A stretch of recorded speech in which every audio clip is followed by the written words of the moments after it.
ஜெய் ஸ்ரீராம். நீ எதிர்பார்த்து விரும்பிய நபரை உன் கண்முன் கொண்டு வந்து சேர்க்கப் போகின்றேன். நீ ஏன் இப்படி கடுமையாக வருத்திக் கொள்கின்றாய்? நீ இப்படி உன் உடலை வருத்திக் கொண்டு என்னை வழிபடவே வேணாம்.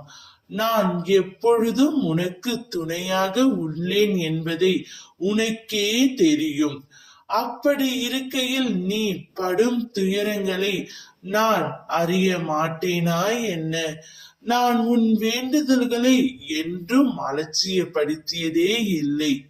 ஆனால் நீ இப்படி உன்னை வருத்திக் கொண்டு இருக்கின்றாய். என்னால் பார்த்து கொண்டு இதை இருக்க முடியவே இல்லை. உன் மனதில் உள்ள அனைத்தையும் நான் அறிவேன். உன்னை சூழ்ந்து உள்ள துயரங்களில் இருந்து தப்பிப்பது எப்படி என்று யோசித்து தூக்கம் வராமல் தவிக்கின்றாய். நான் இருக்கின்றேன். உன் மனம் எதிரே தெரிகின்ற சங்கடங்களில் இருந்து நினைத்து நம்பிக்கை இழக்கின்ற காலகட்டத்தில் தான் நீ இருக்கின்றாய். உன் கர்ம வினைப்படி இது உனக்கு சோதனை காலம்தான். நான் இல்லை என்று கூறவில்லை. ஆனால் உன் கர்ம வினைகளை அழித்து உனக்கு சாதனை காலமாக மாற்ற நான் இங்கு போராடி கொண்டே இருக்கின்றேன்.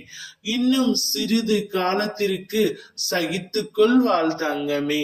உன் நம்பிக்கை என்னும் சக்திகளை திரட்டி உன் துயரங்களை கண்டு அஞ்சாமல் போராடு. இன்னும் சிறிது காலத்தில் நீ நேசித்தவர் யாராக இருந்தாலும் அவர்களே உன் கண்முன் தோன்ற வைப்பேன். நீ இவர்களை தானே இத்தனை காலமாக வாழ்க்கையில் ஒரு முறையாவது நான் பார்க்க வேண்டும் என்று நினைத்து கொண்டிருக்கின்றாய், அல்லது எப்பொழுது நான் அவரை பார்ப்பேன் என்று ஏங்கி தவித்துக் கொண்டு இருக்கின்றாய்.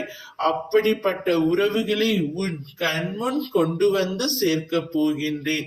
நீ உனது முயற்சியை விட்டுவிடாமல், நம்பிக்கையை தவற விடாமல் தொடர்ந்து வெற்றி என்ற பாதையில் போய்கொண்டே இரு. உனக்கான அனைத்து வெற்றிகளையும் உன்னுடன் இருந்து உன் அப்பா நான் ரசித்துக் கொண்டே இருக்கின்றேன். ஜெய் ஸ்ரீராம்.